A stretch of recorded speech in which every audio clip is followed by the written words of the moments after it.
Hi friends, welcome to frame. ఈ వీడియోతో మనం వారణాసి వరల్డ్‌కి వెళ్దాం.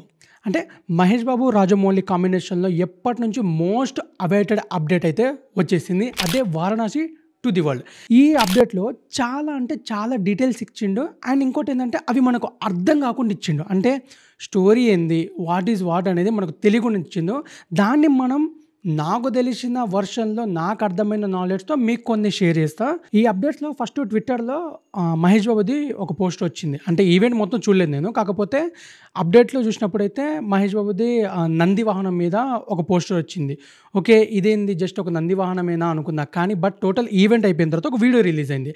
అంటే మూవీ బేస్డ్ కాన్సెప్ట్‌కి సంబంధించి ఒక అర్థం కానట్టు ఒక వీడియో ఇచ్చిండు రాజమౌళి. తెలిసిందే కదా, తనకు తీసిన ప్రాజెక్ట్‌లో కూడా ఏ సీన్‌కి సంబంధించిన మ్యాక్స్ ఇన్ఫర్మేషన్ లీక్ అవ్వకుండా హ్యాండిల్ చేస్తాడు. అండ్ తన ప్రమోషన్ టైప్స్ కూడా అట్లనే ఉంటాయి. ఈ గ్లిమ్స్ వీడియోలో కూడా చూసుకుంటే సైన్స్ ఫిక్షన్ ఉంది, మైథాలజీ ఉంది, ట్రెజర్ హంట్ ఉంది, ప్రపంచాన్ని తిరిగేది ఉంది, రాముడు ఉన్నాడు, హనుమాన్ ఉన్నాడు, ప్రతి ఒక్కటి ఉంది. కానీ దీనికి లింక్ అనేది తెలియదు. కాకపోతే నా వర్షన్లో నాకు అర్థమైంది, కొన్ని మీతో షేర్ చేసుకుంటా. ఈ వారణాసి టు ది వరల్డ్ వీడియోలో ఫస్ట్ మనకు 512 అనే సి అని స్టార్ట్ అవుతుంది. అంటే సి అని అంటే కామన్ ఎరా, అంటే 512వ సంవత్సరంలో అనేది ఒక షార్ట్ ఇచ్చింది. ఈ షార్ట్కి సంబంధించి బేస్ చేసి నేను సెర్చ్ చేసింది ఏంటంటే అసలు ఏం జరిగింది ఆ సంవత్సరంలో, దానికి మూవీకి ఏమైనా సంబంధం ఉందా, అసలు 512 సి అనేది ఎందుకు మెన్షన్ చేయబడింది అంటే 512లో గుప్త రాజ్యం అనేది ఒకటి క్రియేట్ అయింది. అండ్ అదే సంవత్సరంలో ఆలయాలు అభివృద్ధి చెందడం, మన సనాతన ధర్మం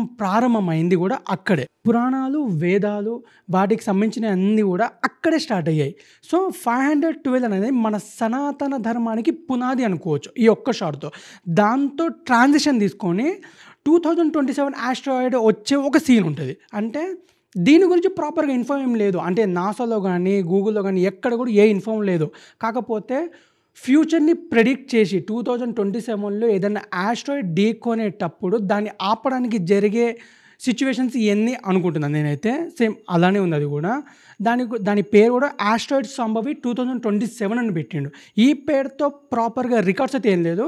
కాకపోతే ఫ్యూచర్ని ప్రిడిక్ట్ చేసి పెట్టినట్టుంది ఈ సీన్. దీని తర్వాత అంటార్క్టికా రాస్ ఐస్ షెల్ఫ్ అని వచ్చింది. అంటార్క్టికా అంటే జస్ట్ అంటార్క్టికాలోనే కాదు, ప్రపంచంలోనే చాలా పెద్ద రాస్ ఐస్ షెల్ఫ్ అది. అంటే మంచుతో కూడుకున్న పర్వతం. అది భూమికి ఆనుకొని ఉంటుంది కానీ మొత్తం సముద్రంలోనే ఉంటుంది. కాకపోతే ఆ మంచు నుంచి మన భూమికి ప్రాబ్లం రాకుండా, ఐస్ కరగకుండా ఈ అంటార్క్టికా అనే ప్లేస్ కాపాడుతుంది.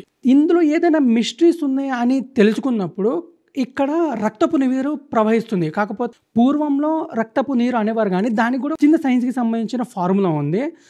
అది ప్రాపర్గా తెలియదు. కాకపోతే ఇందులో అయితే మెన్షన్ చేసిండు. అండ్ ఇంకోటి, ఇక్కడ 14 మిలియన్ ఇయర్స్ నుంచి వర్షం పడలేదు.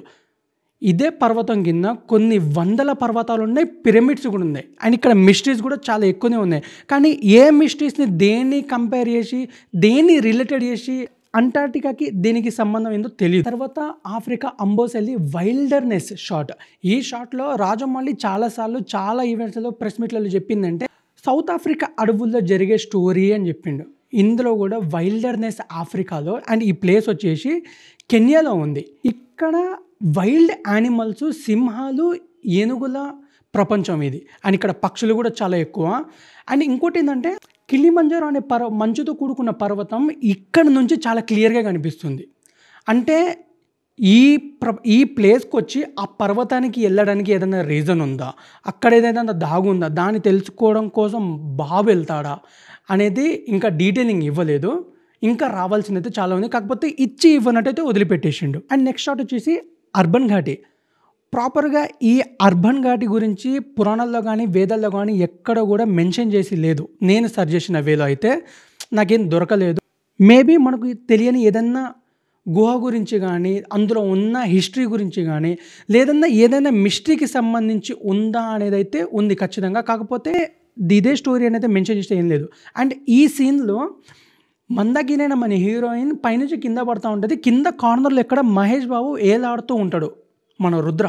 మేబీ ఆ మందాకినికి ఆ దేవతకి మధ్య ఏదైనా లింక్ ఉందా, లేకపోతే మహేష్ బాబు వాళ్ళని కాపాడడానికి వెళ్తాడా అనేది కూడా ఇంకా తెలీదు. కాకపోతే ఈ సీన్లో అయితే డీటెయిలింగ్స్ ఇంతవరకే ఉంది.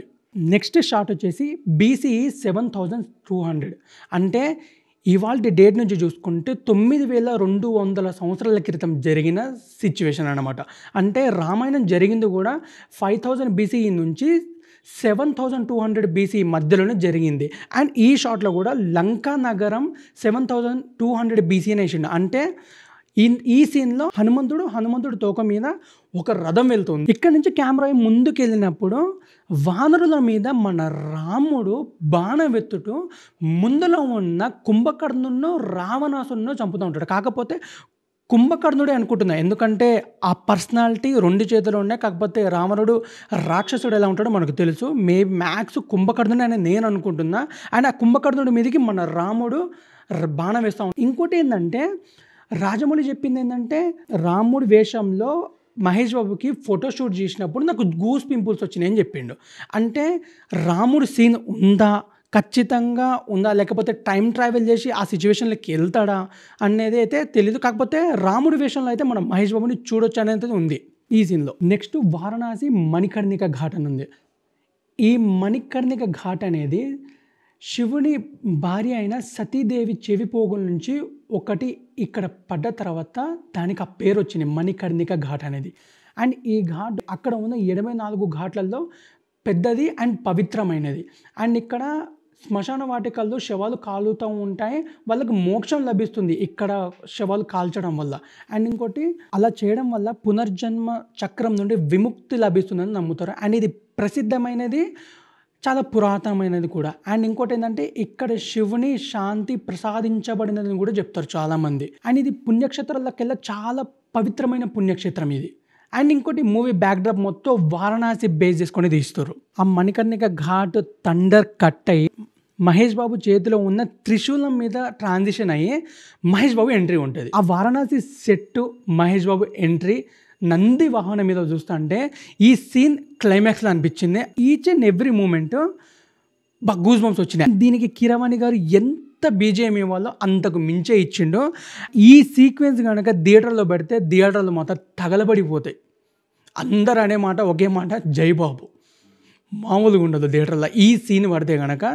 ఇంతవరకు చెప్పిన డీటెయిలింగ్స్ ఒక ఎత్తు అయితే మహేష్ బాబు నంది మీద రావడం ఇంకో ఎత్తు. ఆయన మెల్లో డాలర్ ఊగడం, చేతిలో త్రిశూలం, నంది వాహనం మీద రావడం, అక్కడ ఏదో పెద్ద ఫైట్ చేసి అక్కడ నుంచి వస్తున్నట్టు క్రియేట్ అవ్వడం చాలా అంటే చాలా నచ్చింది. ఫ్యాన్స్కి మాత్రం చాలా పెద్దగా పండగ ఈ అప్డేట్స్ మాత్రం. ఎందుకంటే రాజమౌళి మూవీస్లో అప్డేట్స్ అంత ఈజీగా రావు.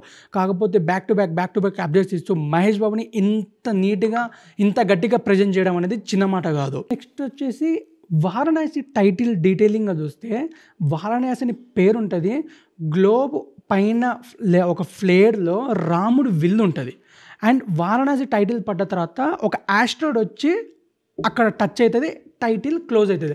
అంటే ఆ ఆస్ట్రాయిడ్ని ఆపడం కోసం బాబు వెళ్తాడా, లేకపోతే పృథ్వీరాజు మహేష్ బాబు కలిసి ఆస్ట్రాయిడ్ని ఆపుతారా, లేకపోతే ఆ ఆస్ట్రాయిడ్ పడ్డ తర్వాత పృథ్వీరాజు ఈ ప్రపంచాన్ని ఏదని అనుకుంటాడా, దాన్ని బేస్ చేసుకొని లోక వినాశనం కోరుకుంటాడా, దీని నుంచి బాబు కాపాడుతాడా అనేది ఏ ఒక్క క్లారిటీ ఇవ్వకుండా చాలా నీట్ అండ్ క్లీన్గా రాజమౌళి అయితే ప్లాన్ చేసిండు. ఇదే స్టోరీని చెప్పలేం, జస్ట్ మన గెస్సింగ్ ఎంతసేపు. కానీ ఒరిజినల్ వచ్చేంత వరకు ఇది దీనికి రిలేటెడ్ అని మాత్రం ఎంతవరకు కూడా 100% చెప్పలేం. జస్ట్ మనం డీకోడ్ చేయడం, గెస్ చేయడం తప్ప ఇంకోటి ఏం లేదు ఇందులో. అండ్ ఇంతే ఫ్రెండ్స్, నాకు అనిపించింది, నాకు తెలిసిన కొన్ని విషయాలు, నాకు అర్థమైనవి కొన్ని సీన్స్ మీకు ఎక్స్ప్లెయిన్ చేయడానికి ట్రై చేశా. ఈ ఎక్స్ప్లెనేషన్ కనుక మీకు నచ్చి ఉంటే కింద కామెంట్లలో ఒక కామెంట్ చేయండి. ఈ వీడియో కనుక మీకు నచ్చినట్లయితే లైక్ చేయండి, షేర్ చేయండి, సబ్స్క్రైబ్ చేయడం మాత్రం మర్చిపోకండి. Thank you.